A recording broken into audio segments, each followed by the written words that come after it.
clinical nephrologist who was referred a family with inherited gout and kidney disease about 25 years ago, and we were able to identify mutations in the UMOD gene as a cause of inherited kidney disease.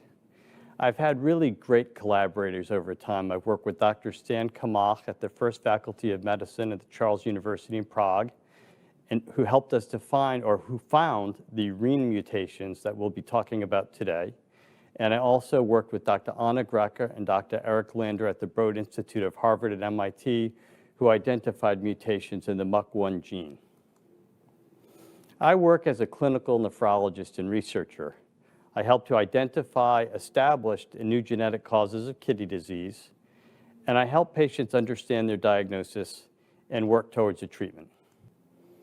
Over the last 25 years, we've been referred 855 families.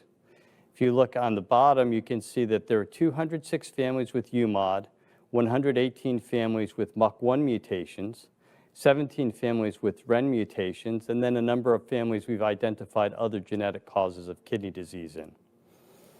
We've identified 519 patients with UMOD mutations and 358 patients with MUC1 mutations. All of the positive results that we get from our work, I call back individually to the affected patients.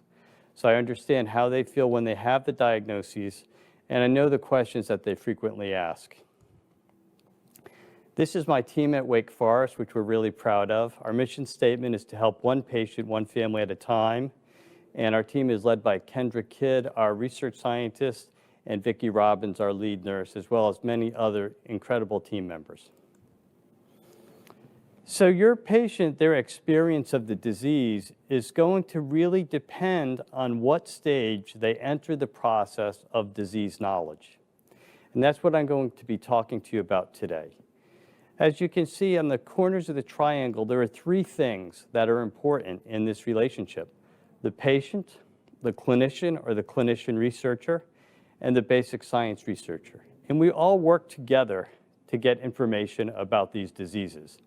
And your patient may be one of the first few to have identified a mutation in a rare disease, or they may be the 200th family where there are already interventional trials. And so where they fit into this pyramid will determine their experience with the disease. So we're going to use, as an example, autosomal dominant tubulointerstitial kidney disease due to renin-REN mutations. In April 2002, quite a long time ago, I was referred a family by Dr. Robert Hawes of Marshfield Clinic in Wisconsin.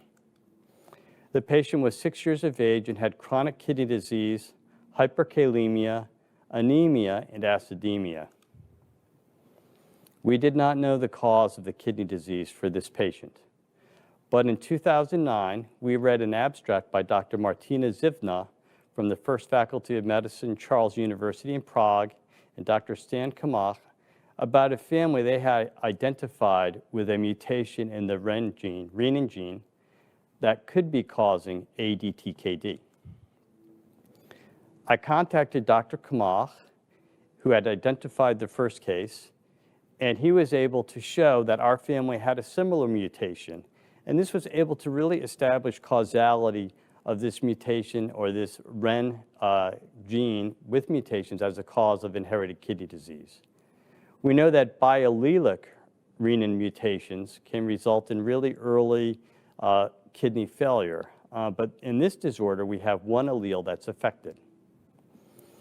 So Dr. Kamach identified heterozygous mutations in REN that resulted in deposition of mutated renin in tubular cells of the kidney, leading to accelerated cell death and apoptosis.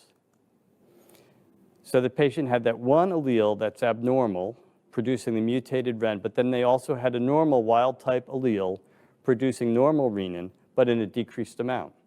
And so these patients act like they're on an ACE inhibitor. They have decreased renin and aldosterone, resulting in hyperkalemia, mild hypotension, anemia, hyperuricemia. And if we look at this diagram on the bottom right of this slide, we can see the mutations can occur in the signal peptide. The signal peptide directs the gene transcript through the endoplasmic reticulum. They can have it in the mutated final gene product, so the renin that's in the bloodstream, they can have a mutation in that portion of the gene, or they can have it a little bit before in the pro segment.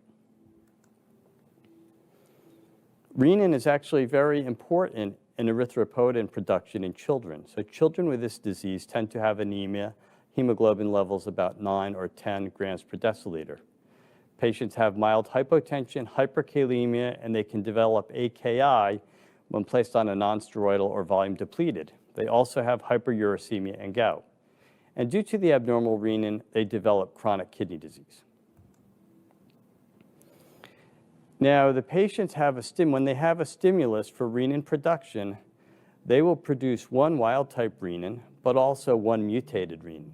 And that mutated renin can cause problems for them. And when they do this, they're not really able to resolve the hypotension or the hyperkalemia. We recognized early on that these patients had a deficiency in aldosterone, and so it was obvious that we should treat this with fludrocortisone. And we knew when we would give fludrocortisone, it would not only decrease production of wild-type renin, but it could also stop production of mutated renin. And it could resolve the low blood pressure and the high potassium levels of these patients. So we used aldosterone or mineralocorticoid treatment, and this also corrects the acidemia. And there was just recently a nice paper showing how important correction of acidemia is in children for bone growth. And it removes the bad renin, which prevents tubulointerstitial fibrosis. If we look at this graph on the right, we can see the red line, the GFR of one of our patients who was started on fludrocortisone, and due to hemodynamic effects had an immediate rise in GFR, which persisted, and another patient who also had stabilization of kidney function. But of course, this is only 2 patients, and it's not the large study that we can see with other diseases.